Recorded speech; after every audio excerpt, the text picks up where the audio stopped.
Okay, so welcome to the SEO method 3. For those of you who have been following along at home and seen some of the previous SEO methods, a lot has changed. We haven't really put out an SEO method course probably in the last couple of years because there's just been back-to-back changes. And from an SEO company, it's difficult to be constantly changing your systems and updating. I'm a systems guy, so I wanted to make sure everything had settled down. We got a very clear picture of the direction that we're heading, and then that's really what we're going to be sharing today. So I'm just going to absolutely smash through it. There's a lot of stuff to cover. I think the way that I like to, when I get people to come along to these workshops, is I just say, we're going to have the recording, so just all of it will sink in. We'll go at 1,000,000 miles an hour, and at the end of the day, it'll feel like it's full. Your brain will be full, but when you're sitting at home in 3 months' time or something like that, you'll be optimizing a page or doing something, and then a little memory of Dave will pop up and, oh yeah, I remember Dave said, make sure that you don't over-optimize your anchor text, or make sure that you link in a particular way. So it'll all go in, and then I'll get you a copy of the recordings as well. So I think probably one of the first things I want to cover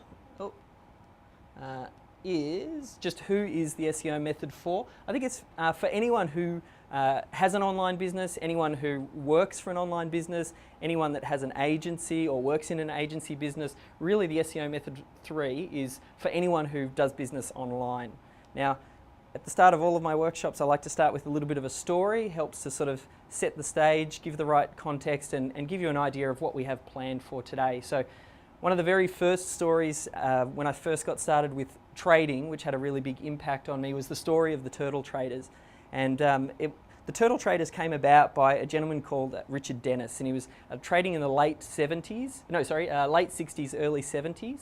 And he was phenomenally successful. He started off with $400, and then in his first year turned that into $100,000, and then over the next few years turned that into many millions, and then over the course of his trading career, he sort of managed many hundreds of millions of dollars. And this guy, he had a partner called Eckhard, and they had this dispute. I don't know if you've seen that movie Trading Places, where they take the average Joe off the street and try to see if they can learn the way that they make money. Well, I think that movie was based off this idea. This is like where it started. Eckhard and Dennis had this discussion as to whether or not great traders were either born or whether or not it was a learned skill. And Dennis very much firmly believed, he said, look, I'm not doing anything that no one else can do. I think if I teach them the right rules and the systems and the processes, everything exactly the way that I do it, then I'm sure that they can replicate my success. And his partner Eckhard is like, no, you're a savant. You're naturally gifted. This is not something that people can do. So they thought, right, well, let's run a little experiment and see if this is true. So they decided, they ran some ads, little wanted ads around in the States, in Barron's and the Wall Street Journal and some financial magazines, basically recruiting people to take part in this experiment. And they wanted people who didn't have any trading experience, people who, from all walks of life, everything from mums through to school teachers to a whole lot of different things. And they pulled all of these traders together, and they selected 21 guys and 2 girls to take part in the experiment. Just at the start of the experiment, Dennis was traveling over in Singapore, and at this point he'd built up quite a reputation for himself, and was very much getting a lot of attention. And there was a reporter with him as they were traveling through Singapore, and at the time they happened to be at a turtle farm, and they were going through, and he was explaining his master plan here. He wanted to take a small group of people, teach them everything that he knew, and then give them real money that they could trade, and then find out if they could replicate his success. And they're going through this turtle farm in Singapore as he's getting interviewed, and he goes, what we're going to do is we're going to grow traders just like they grow turtles here in Singapore. And that's how they affectionately became known as the turtle traders. Now, when he got back to the States, within a period of sort of 2 or 3 weeks, he detailed exactly his systems, his money management, his entry rules, his exit rules, told them very clearly what to do and written down. And then after that, he gave them each an account with $1 million. He wanted to put his money where his mouth was, so he backed his system 100%, and he said, the only thing I need you to do is make sure that you follow my system, and if you follow my system, you'll be very successful. So what ended up happening over the first year, the traders returned between $200,000 and $200,000 and a few $1 million within that period. And then over the course of the next 5 years, collectively they made over $200 million trading this system. So, and back then that was a lot of money too, because I mean this is, still is a lot of money. So that idea, it always sort of stuck with me. I thought, are some of these skills innate, or is it a learned thing? And I think what Steve-O and I want to do is teach you everything that we know, and I think that's one of the things that makes the SEO method stand out. Everything throughout the presentation that you'll see, if you want me to give you an example of where I've applied it in my business, I like to lead by example. So everything I can back up with, here's what I've done, or here's an example of it. And that's what makes the SEO method different. We'll show you exactly what we're doing. So, this kind of, I'll give a little bit of an intro just to talk about how I see the landscape having changed in the SEO space, and then Steve-O will jump in and we'll really get down to tic-tac. So, as we all know, especially there's a lot of us who are in SEO, we've seen more changes in the last 6 or 12 months than we've probably seen in the history of the SEO industry, and the changes seem to be getting quicker. I mean, Google's now using their machine learning algorithms, and their updates are getting quicker and quicker and quicker, and that window of opportunity that we once had is just shrinking as far as the easy money that was around in the early days of SEO. And SEO has got lazy. We figured out a few little tricks on ways to manipulate the algorithm, and Google was very much out and out front saying, hey, we don't like this, we don't like that, we don't like this, but they weren't actually doing anything about it. And then there was, probably as we started to see some of these changes, all of these things that they've said from day one that they don't like, now it's getting built into the algorithm, and that's what they're targeting. So SEO's really started to get lazy. I think when I look back at the SEO method, I get this question quite frequently, which is, how has the SEO method changed? At the core of it, the fundamentals still remain the same, which is something that I learned from Ken Giddens. He's passed away now, but one of the original SEOs, he used to always talk about replicate what happens in nature. And that's originally what we taught in the SEO method. We're looking for a variety of links from a variety of sources with a variety of different anchor texts, and we're trying to look to replicate that. And I think that's where a lot of SEOs got caught, and a lot of sort of misconceptions sort of started floating about when all of these changes started to happen. People were jumping to conclusions when really if they just went back to the original rules, then it would have all been fine. And a lot of our sites in a lot of the updates, the ones that we took particular care with, have been quite safe. Now I want you to remember that as well, Google is watching. They've got so many different things that they keep an eye on what's going on in the web landscape, and they have so much data that they can dig into. They're obviously monitoring search results. They've got Google Analytics, personalization, Google+, AdSense, Chrome, the toolbar as well when people install it. So they've just got all of this vast information that they can tap into. They've also got, some of the smartest engineers coming out of college who want to get a job at Google. So what do? They try and come up with ways to spot spam or new ways to innovate. So basically, as SEOers, we're going up against some of the smartest people in the world that we're trying to sort of outrank and out-manipulate them. So what we want to do is, I think, really start to future-proof ourselves. And Steve-O and I had talked about what we wanted to cover in this workshop, and we want to have something that really stands the test of time. We're definitely going to delve into some of the more aggressive black hat stuff, and that's why we've got Dory to help cover those topics.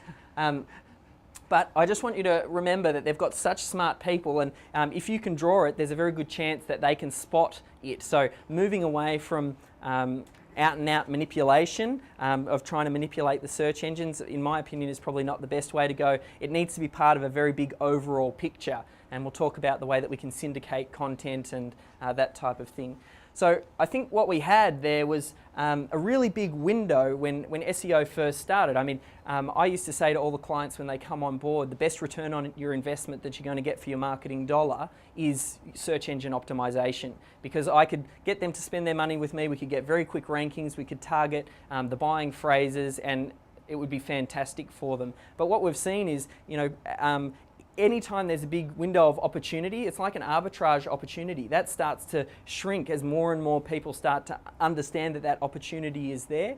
and more people start piling through the window. The opportunity shrinks as more competitions come in. Corporates start to wake up and say, hey, there's money to be made here in search engine land, so let's start throwing tens of thousands of dollars each month to build up our online presence, and it makes it a lot harder for the small guy to compete. So I think a lot of SEOers confused their success in search engine optimization with the fact that we had a rising tide. Everybody was making a lot of money because search engine stuff was easy. So people were building these one-legged tables where they've got businesses that are completely reliant on just Google organic search traffic, and then once that leg got knocked out from the table, a lot of businesses got into trouble.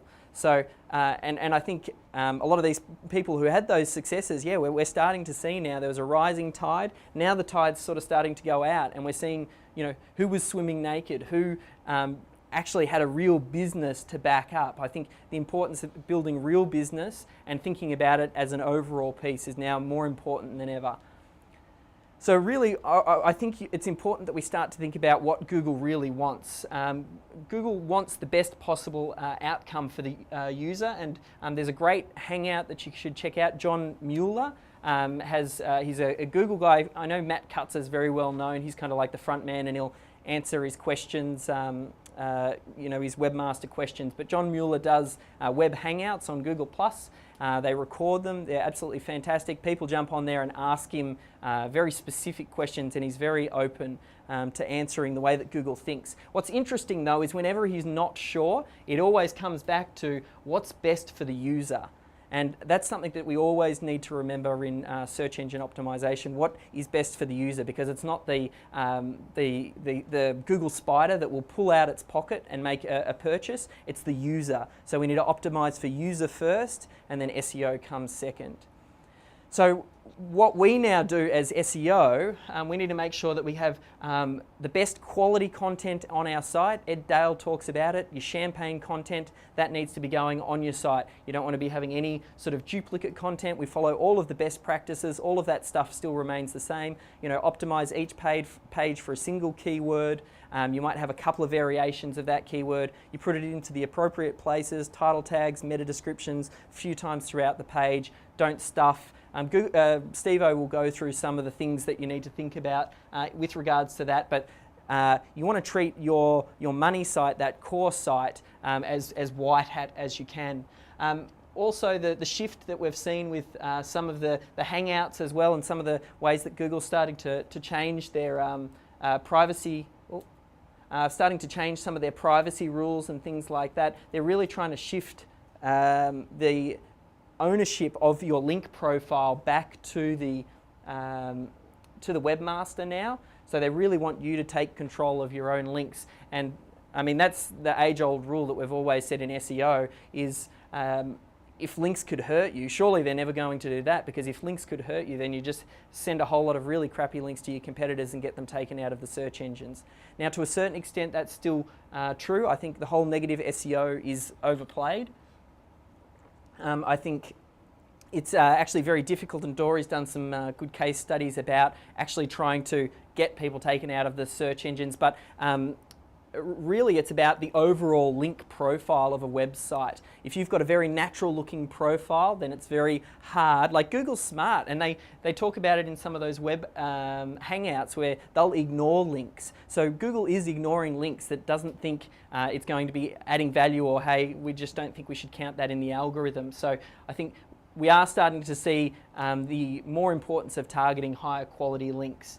Now, I think longer term, like, we're not looking to manipulate the search engines, but the way that I like to think about it is we use SEO as a way to build up enough momentum, to grab enough attention, and then do all the right things to let SEO take over and happen naturally. Really, that's what we want to do. We use SEO to drive it up to a certain point, but then really, once you get an audience, once you get them engaged, then SEO just starts to happen naturally. People start to share, people start to link. So towards the end, we've got a method I'll talk about, which is the Kingmaker method, which is that will basically show you how to create a system that really gets enough attention that people want to link to. So in my opinion, if you're in some of these business models, I'd probably think about starting to get out of them. I think thin affiliate sites, they're targeting those. They don't like scraper sites. Directories, I had a client call me up the other day, and he was telling me the story about he had built up a wedding-based directory site, and he was getting people to pay for their listings, and he was making very, very good money. But he's seen over the last sort of few years the traffic numbers keep shrinking, and he's got this vision that he wants to sell it. He got married to the idea that he wanted to sell the business for $2 or $3 million, but every year that passes it just keeps on shrinking. And I say, unless you change your strategy, that asset won't be worth anything.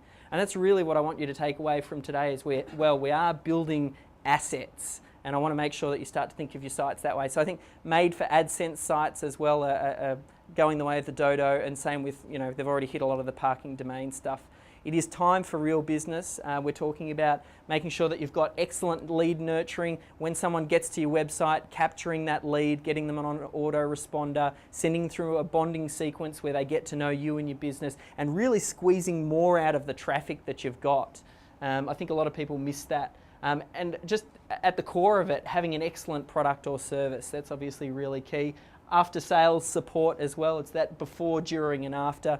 You want to make sure that you manage that. A really good resource to find out more about that, if you have a look at the I Love Marketing podcast with Dean Jackson and Joe Polish, they talk a lot about that.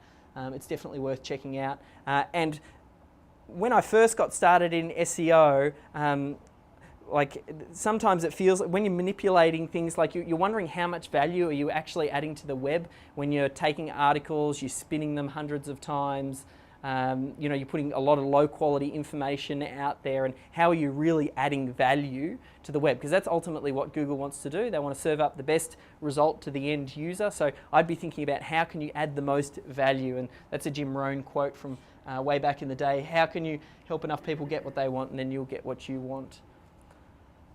So you need to think about having a real business. If you haven't watched the Crusher Workshop, it's free. I think it's crusherworkshop.com. In session 1, I talk about how to build a structured business. I think it's worthwhile checking out.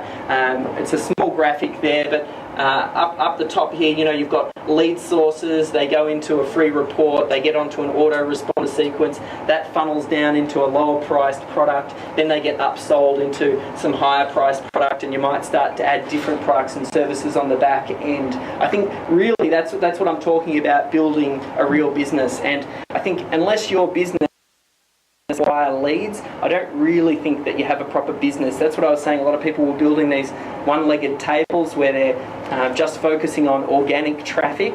You need to be getting leads from other sources. I mean, that was the biggest wake-up call for a lot of SEO companies, and we're seeing a lot of people start to make sure that they pivot now and bring other components into what it is that they're offering to clients, just in case if Google does come in. I mean, at the moment they're the judge, jury and executioner, and you never want to build a business that is reliant on an asset that someone else controls.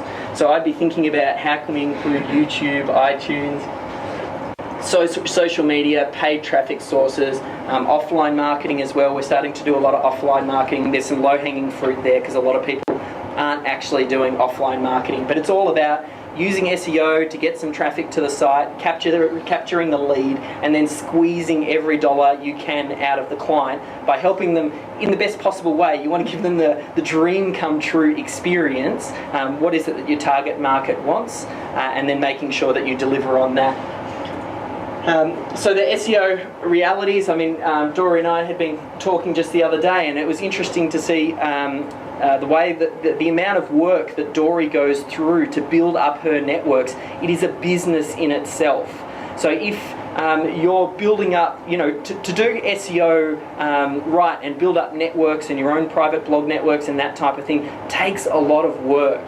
And I think as the business owner, depending on what game you're in, Dory's in the business of building blog networks. So she's in that business. It makes sense for her to spend that time because that's her core business. But if you're not in that business, it's better off that you focus on your core business, offering the best product and service to your clients, and then trying to see how you can, fit in and leverage off other people where that expertise is. I think it's just as much effort to build out, a kingmaker method or a content contagion, some of the things that we're going to go through today. It takes just as much work to do that than it does to do some of the real shady stuff. I mean, when we first got interested and I got seduced into the idea of SEO, went to Jeff Johnson's Traffic and Dory's Traffic King Pro, and we're talking about registering different domain names or different Class C IP blocks, having the domain names registered in different friends' names, getting all different multiple hosting accounts. It's a lot of work. So I think focusing on building up that core asset, and the other thing as well, Google's targeting those types of things. So, it's again, you're building up a business that's based on something else that someone else controls. Sorry about that, Dory. And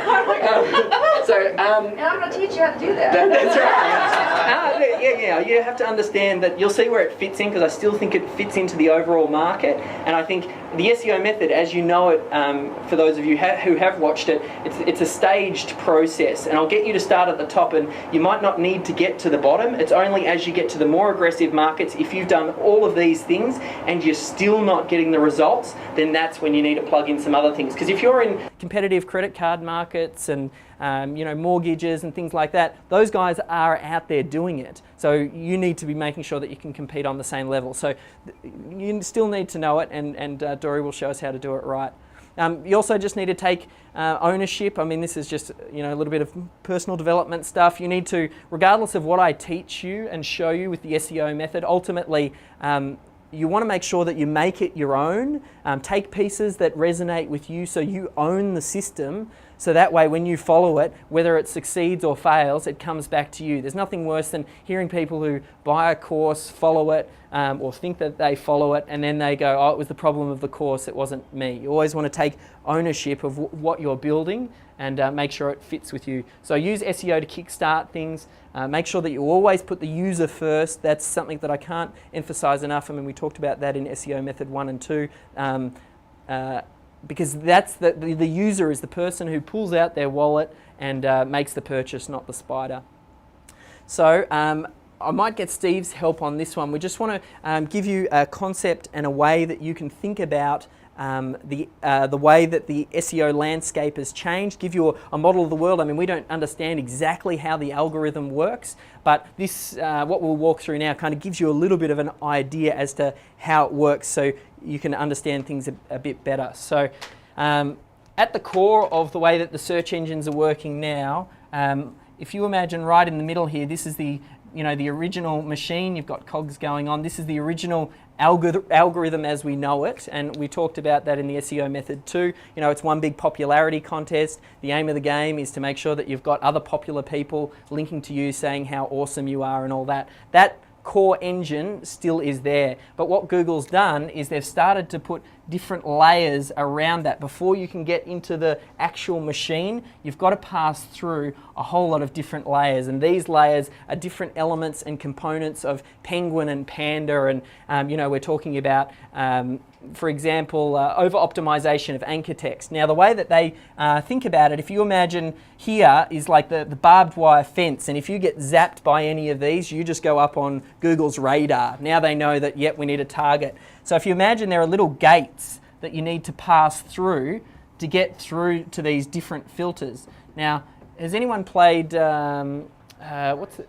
Operation, where you got to go in, and when you touch a side, it goes bzzz, and that's when the attention is brought on you. Now, if you imagine, as I said, each one of these is a different filter. So let's say that this one might be the anchor text density. So, and there are a whole lot of different ones. Now, this gate here that Google has that you need to pass your website through before you get through to the core algorithm, they know, because they've obviously got a lot of data that they can draw on. They know what the average is in a particular niche for a particular keyword. Now, what they do is they might take a standard deviation one way, a standard deviation the other way. That means that they can take 70%, or they know that 70% of the results, if you look at a bell curve, 70% of the results fall within this space. So they go, right, what is that? And then they go, okay, so let's now set that as the size of the gate. We know what people have to pass through now. So if you imagine this is your website and we need to move it through round here without touching any of the edges, because if we do, then that's when we set off the alarms. Now, I'll talk a little bit about some of the filters, and then Steve, I will make sure that I didn't leave anything out. So some things to keep in mind. Some filters are worth more than other filters as well. So some things Google goes, hey, if you violate this, that's a real big no-no, and that'll set off the big alarm. So Steve and I will talk a little bit about the way the scoring works. But the other thing to keep in mind is Penguin, Panda, and all of the other algorithms that have snuck through under that whole update series that we saw are constantly changing. They're lines in the sand. It's an algorithm that's moving and evolving as the web shapes. So we can't give you exact numbers and say, hey, when you're building the anchor text density, you need to have 70% brand terms. I'll give you some guidelines, but we can't give you the exact numbers. And it varies based on the keyword and the competition, because they're taking standard deviations, or if you think of it that way, that's going to vary based on different industries and things like that as well. And once you trip it, that's when the attention goes on you. And if you trip it, and you trip it so badly because some things are more important than others, that's when you might pop up. They get a manual reviewer. The manual reviewer might come to your site, say, hey, we really don't like that. And then once that happens, that's when you need to go through the manual review, and you're working with one of the spam team, web spam team, as opposed to working with the algorithm. Much smarter if we can to work with the algorithm. Steve-O's had some painful stories of working with thanks for bringing it up. Yeah, sorry. I'm trying to work with them to try, because they want you to do the best job of cleaning up, 70% or more. How did I go? Did that describe it pretty well? Yeah, I don't know where you need my help. That's great. No, tell us about the way you see the scoring work. Well, I mean, the other way that you can think of this, because you've certainly got that right, Dave. I'll stand not in the way of the script. So yeah, you can think of it like this, where it's a gate that you've got to pass through.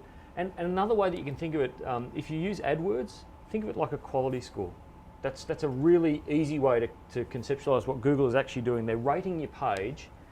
So Panda, which I'll talk about in a sec, it's really about page layout and design and user experience. They're really assigning a quality score to your page and saying, how good is this page, based on a whole bunch of factors. And then they sort of sum all that up, and they give you a quality score for your whole site. Okay, so your whole site's now got a score attributed to that. You don't get to see what it is, but it's there on your site. And it's almost like that, if you score 80%, that's a good number. So let's say 100% is perfect and 80% might be a good number. If you're sort of 80 to 100%, you'll be fine. But if you fall below whatever this sort of figure is that says, if you fall below 70%, then that's when you start to see an impact on your ranking across all of your rankings. So yeah, that's another way of thinking about it.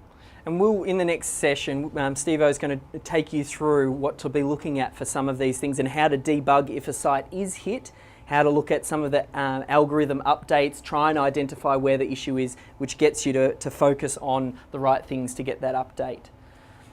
So I still think SEO works. It's still, as much as I was a little bit of a downer at the start on SEO, I still love SEO. I think it still works. It's getting harder and harder to fake it.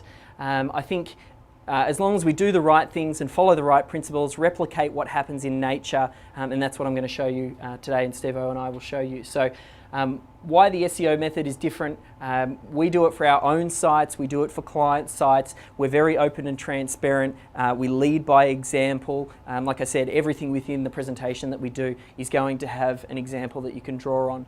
So what are we going to actually cover today? We're going to start off, Steve-O in a moment will talk about what's new in the zoo. Which is all of the different changes that we've seen. Then I'm going to go through the SEO method 3, and for those of you who've watched, I asked for a big whiteboard, because you know how I like to do the big whiteboards, and I've got all the different layers and things like that. So I've got some printouts and handouts that you can have to see the way that the SEO method works now. Dory's going to cover building out private blog networks. Steve-O's going to have a look at how to do a site audit, which is important for when a new client comes on board, part of onboarding. You want to make sure you have a look at their linking profile and those types of things and what to look on for the site. Then we'll talk about working with the clients, and then we're going to talk about the Kingmaker method, which I think is probably going to be one of the most interesting sessions that I think you'll like. I'm going to show you how we built up in multiple niches, in the SEO niche, in the trading niche, with Planet 13, the rock and roll clothing music store, how we very quickly dominated a space in a very short space in time, and the steps that I took to do it to kind of take market leadership and those types of things. So that's what we'll be covering. Now, I'll handball over to Steve, and we'll start on the next session. For those of you who don't know much about Steve, Steve is an ex-Silicon Graphics software engineer from way back when. He's my technical go-to guy when it comes to questions that I can't answer in SEO. He's got a very good analytical mind, and I think we'll play well off each other, hitting different points. So we'll probably tag team a little bit throughout the day as well.